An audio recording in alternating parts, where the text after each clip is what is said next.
Elvis, first, can you please just share what the past 48 hours have been like for you? Yeah, it's been a whirlwind of a 48 hours. It's been a quick turnaround since Riyadh. As soon as that final putt went in on the Saturday, we pretty much had to get ready, get on the charter and get here. But I had a bit of time to reflect on the plane. I've had so many wonderful messages from family and friends, and it's great to be home. And for the rest of the team, Live Golf Adelaide has become certainly a bit of a home event for the club. How excited are all of you to be back here, not only coming off of the week 1 success, but from the different fan experiences, entertainment you've got going with Ripper Point and the Ripper House on the 14th hole, and just the overall energy and excitement this week. Maybe Cam, we'll start with you. Yeah, I mean, I think we all just can't wait to get started. I think this is our biggest week of the year, particularly for us. It feels like it's the league's biggest event. It feels like everyone wants to play well here, and it's cool to have that at your home event. We've got a great setting out on 13 and 14, Ripper Point and Ripper House, some great acts. Which I won't be attending until Sunday. I think I've had too many experiences in past years, so excited to get the week started. Lucas or Mark, want to add to that?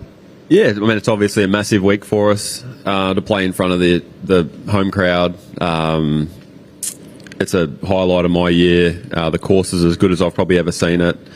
Looks like the weather's going to be perfect, so shaping up to be a massive week, and hopefully, it can be a big week for the Rippers, and we can get everyone cheering there on and 13 and 14 and the rest of the golf course. So, I'm looking forward to Elvis being able to watch him and experience like a massive week. It's like Cam said, it's a highlight of our year, and I know he's going to enjoy it. Yeah, I mean, I feel like I'll just be repeating what the other boys said. It's nice not to be the new guy for once, watching Elvis deal with this week for the first time. It takes a lot of energy out of you with so many people and so many commitments and whatnot here this week. So it's nice to be it's my 3rd year in and having a bit more of an understanding how to deal with it all. So, yeah, like these boys said, really looking forward to getting the week started. Course is in unbelievable shape, and it should be a great week. Thanks very much. We'll open up to the floor. Please raise your hand, and we'll get a microphone to you. Yeah, hi, Cam. The focus has been on you over the last 2 or 3 years. Does Elvis winning last week and being a new member mean that a little bit of that spotlight may go off you, which I imagine would help? Yeah, it's nice. I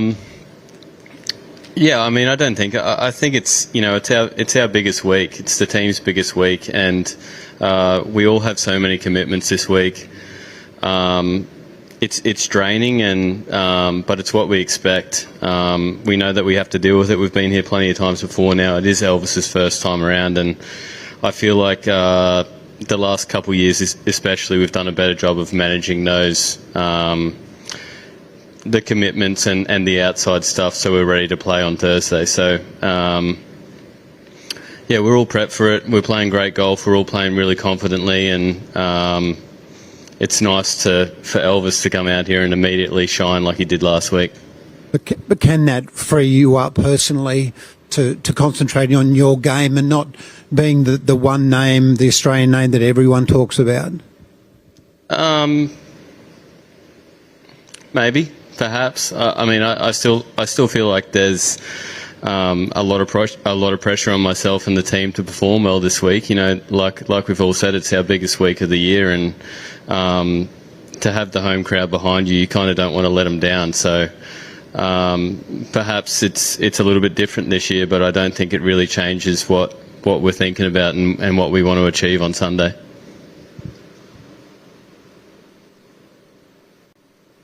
Hey guys, Monique from Fox Sports News. Firstly, to Elvis, congratulations on your efforts over the weekend. How special would it be to not only potentially make it 2 in a row if you manage to do a win here in Adelaide, but also to be able to do that on home soil?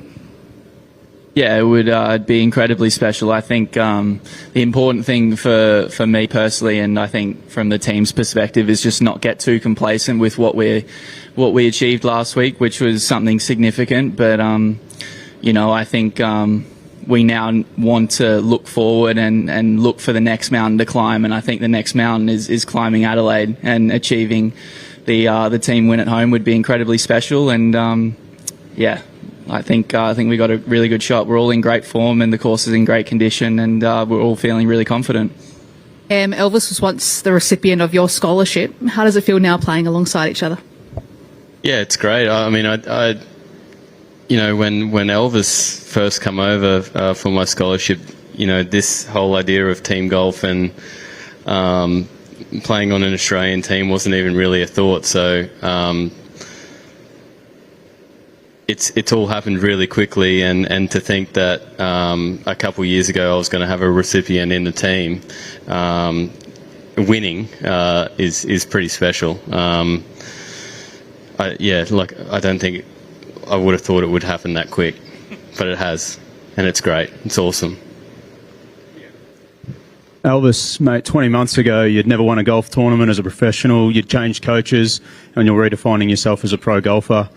Look at you now. You've won across 3 tours. The world's at your feet.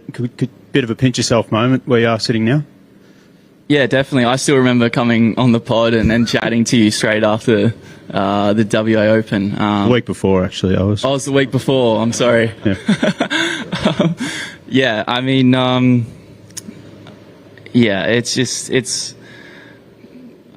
think it hasn't taken just me to get here. Obviously, I've mentioned this several times, but it does take a good team of people around you. I'm very fortunate to have those people, and that all starts with my parents. They know what it's like playing professional sport at a high level and achieving great things, and having them be with me on every step of the way has been really special. And that experience last year in Europe really served me in great stead. I felt like I really became a worldly golfer. You're always competing in different environments and conditions, and that's something that I've really thrived on, and I'm really looking forward to this year. You're traveling around so many different countries and climates, and doing it with these guys is going to be really special. You've jumped 60 spots in the world ranking as well. Coming across to Live Golf is a bit of a risk. Playing majors, I know you want to do that. How cool is that? First event, you've just jumped right in the top 100. Yeah, it's incredibly special. My goal, I have goals that I want to achieve from a ranking point of view, and I'm continuing to progress in the direction that I want to, and play my way into majors, which is something that I'm very passionate about doing. G'day, Elvis, one for you again, mate. Matt Cleary with Golf Australia, Meg here, mate. Just wondering what your future this year is looking like outside the 14 events here. I assume the Aussie Open, PGA, and as many majors you can qualify for. What does your playing schedule look like? Maybe DP World Tour, Asian Tour, or do you have any events outside this Live league? Yeah, I still have commitments to play on the DP World Tour, which I'm very happy about. Like I said, last year was such a huge learning curve of having that opportunity of playing so many different tournaments worldwide, and that tour is still very competitive, and I feel like playing on that tour is still going to put me in really good stead in order for me to continue to get better. There's a couple of international series events that I'll play, and then ultimately coming home at the end of the year and playing the Australian PGA and the Australian Open. What sort of assurances did you have before you signed with Live? I mean, do you have to pay fines, or is there any sort of stuff like that around going back and playing these DP World events from here? Yeah, I think the one thing that I will say is what a great job that Scott O'Neill's done with being able to have negotiations with the DP World Tour and coming up with a solution for us Live players that still want to continue playing on the DP World Tour. So I've been given that opportunity, and I'm excited to continue playing on that tour. Oh, sorry, how does it work? Like, what you just can play, or what are there restrictions, or can your mates here all go back and just play the odd DP World Tour events,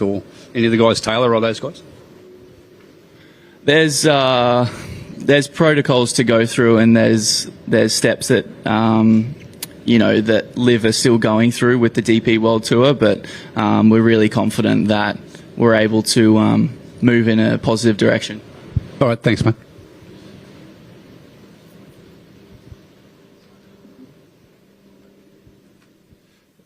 Cam, can I just ask you about, you've talked about how big this week is, and then almost every Sunday you say how draining it is. What are you doing differently this time around, and I guess what lessons have you learnt from all the outside influences to perform on course? Is it much change from the first couple of years you were here, or? The first couple of years we were here, we actually come off a break after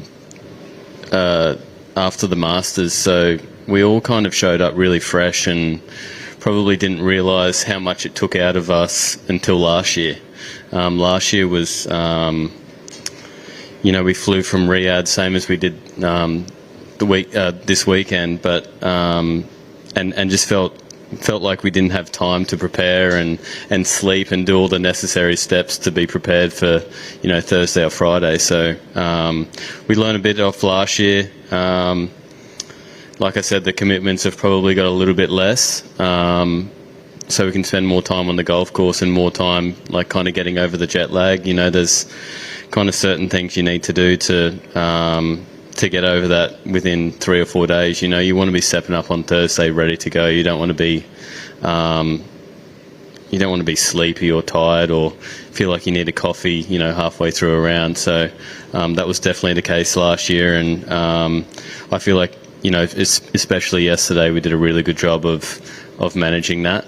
We didn't have any commitments yesterday, and a lot of time in the sun, a bit of time in the gym, and cold plunges and stuff, trying to get ready. I can only speak for myself, but I already feel like I've done a better job this year than I have in previous years. Elvis, can I just ask you too? Winning last week, you said you wanted to prove yourself on the tour. Has it taken the pressure off, or has it actually put more pressure on to perform? If you understand that. Yeah, I not necessarily thinking of it as less pressure or more pressure. I think the one thing that I've appreciated that I continued to see throughout last week is I felt like I gained the respect of each player on the tour, which is something that means quite a lot to me. Going into a new environment, you don't really know what to expect, so you want to feel like you're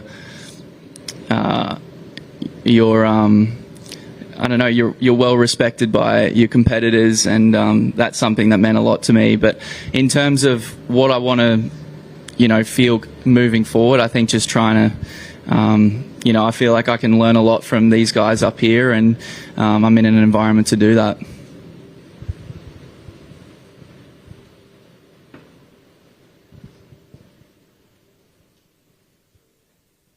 G'day guys, Cam, Braden Ingram from Channel 9. This event has become the gold standard for Liv. How important is it to sort of keep that going forward when it goes to Kooyonga and North Adelaide, and even, I guess, could you comment on going to 4 days as well as to your way, if that could affect the overall quality of the event?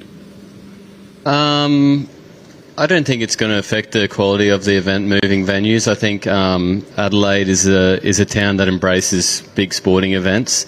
I was down here for the Ashes over the summer, and it was cool. It was almost like the same type of vibe as we get this week around town. I think this is the gold standard, as do many of my peers out here. But we're doing stuff this week that just keeps moving the needle with Liv, and doing stuff this week that we won't do in the next few weeks to try and make this a better event and better for our spectators and fans and everyone that comes out. Concerned that the Liv events around the world aren't to the standard or the quality in terms of the show that's put on here compared to other places around the world? No, I think they're all held to the same standard. I think this town just embraces sporting events. Really, that's what I think the difference is. We're going to South Africa this year, which is going to be amazing. I feel like that'll have a similar type of vibe.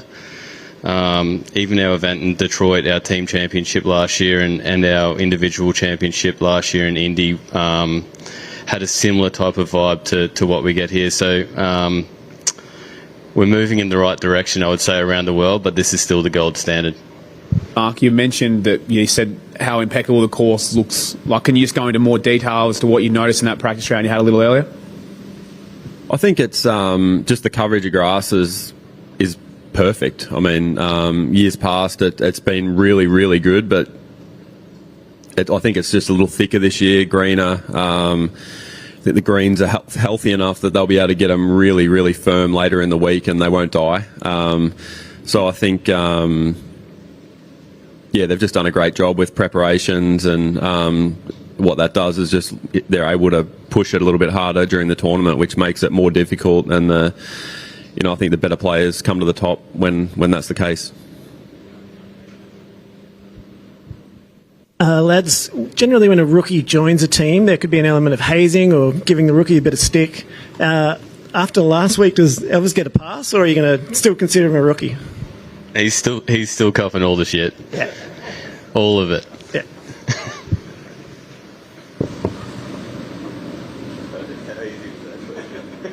Hey guys, Honey from Channel 7. Just a fun one. You mentioned how this week you're quite busy outside of golf as well with activations and everything.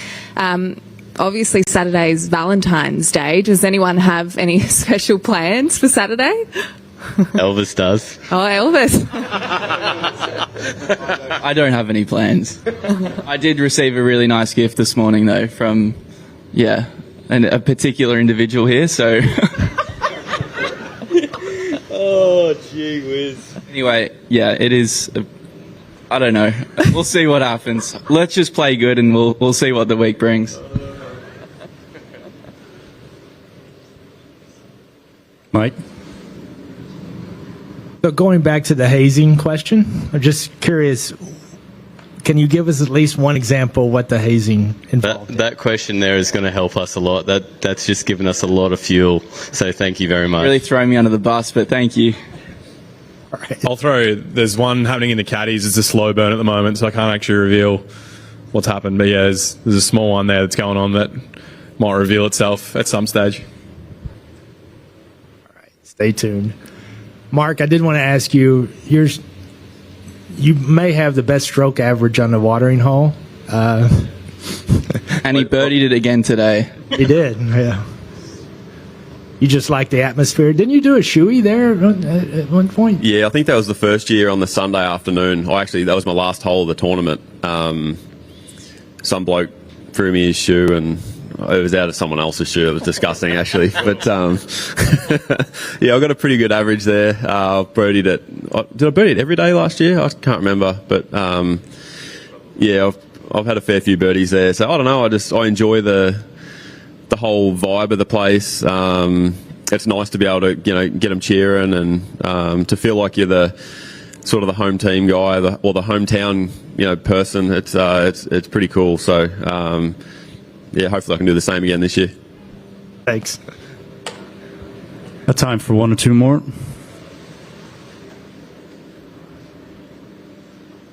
Hey guys, Jacob Polychronis from the Fox Sports Australia website. My question is first and foremost for Cam, but I wonder if I could get everyone to quickly weigh in on it.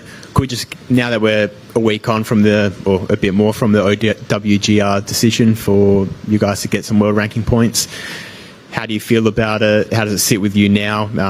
Is it satisfactory, and what are your goals for the future now that decision's been made? Yeah, I think it's a work in progress probably still, but it is nice to have that behind us. That's been a long time coming, so it's nice to get the recognition. It's so hard out here, and I don't think we get the respect of the golfing world that maybe we deserve sometimes because of what it is and how we play. But I think it's a work in progress, but it's a step in the right direction nonetheless. It was good for Elvis last week. I mean, he loves it. Yeah, well, could we get your thoughts, Elvis? You mentioned earlier that you do have world rankings goals that assume that's specifically about reaching top 50 higher. Could you shed a bit more light on that? Yeah, definitely. Top 50 in the world means that you get in all 4 majors, which I'm very close to achieving. So, it's great that we do get recognition like Cam says. So at the end of the day, good golf takes care of itself. And, try and win a few more times. And, ultimately the Masters is something that's on my mind now. That's a conversation that I can start to have, and that, is fuel to the fire for me. So let's see what happens these next few weeks. And I don't know if Lucas or Mark you wanted to weigh in. Do you guys still hold out the same sort of hopes and, hopefully have to get to bypass qualifiers and things like that in the future? I mean, I think I went back to the OWGR website last week for the first time in 2 years. I don't know. I think I got to 40 in the world before Liv started, and that's something that I'm proud of. I don't know what I got to ranking wise after Liv started, because to me it didn't rank every player in the world, which is what the system's set out to do. So there's all these, obviously as Elvis says, there's all sorts of criteria for majors and different events and whatnot where world ranking gets you in, but ultimately the goal of a world ranking system, I would assume, would be to rank the best golfers in the world. And if they're going to have Cam Smith outside the top 100 in the world, I don't know that's necessarily a fair system. So yeah, it's once going to Live, I think my interest in where I was ranked in the world was pretty low, and to be honest, where anyone else was ranked in the world, given it seemed like the system wasn't maybe doing it the best way that it could have. Cam, to follow up on that, you mentioned you feel like perhaps you guys don't get the respect that you guys deserve. Does the change to a 4-day format influence that respect, do you think, at all? Or? I don't think so. I just think it's just how it's become, unfortunately. Like Elvis last week played some of the best golf I think I've seen, and it's unfortunate that the golfing world doesn't see that how I see it, because I see it as that was a great performance, and he held off probably one of the best golfers of our generation to win a golf tournament. And yeah, that's just how it is, unfortunately. And I think we're getting places. But yeah, it's getting better. Thanks, mate. Lastly, right after this, the team has an event with Little Rippers. It's an initiative launched that your team launched with Golf Australia. Just how important is it to all of you to be supporting the next generation of golfers in Australia? Yeah, I get to answer some questions. I mean, the biggest part of the reason for me joining Liv was the impact it was going to have on Australian golf. Being able to get more time to play tournaments back here in Oz. Cam and I have been able to, and Leash, have been able to play some of the events in Australia we never would have played, whether it be the WA Open, the New South Wales Open, I think the Queensland PGA for Cam. Events that there's no way they would have made it to our schedule in years gone by, just with how busy we are. But it's an opportunity for us to come back home and play in front of our home crowds. Knowing Cam, I know how much Elvis, being a scholarship recipient and now making it to the team and winning last week, would mean to him.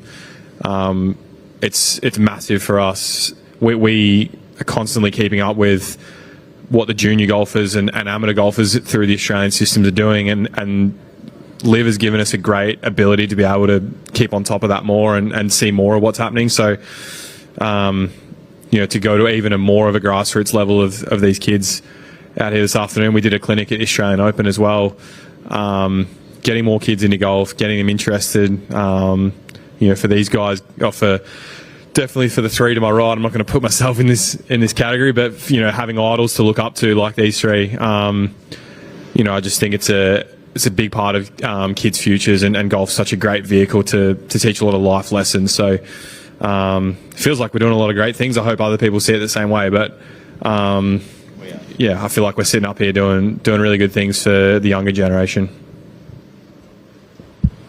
Great stuff. Thanks very much. Good luck this week.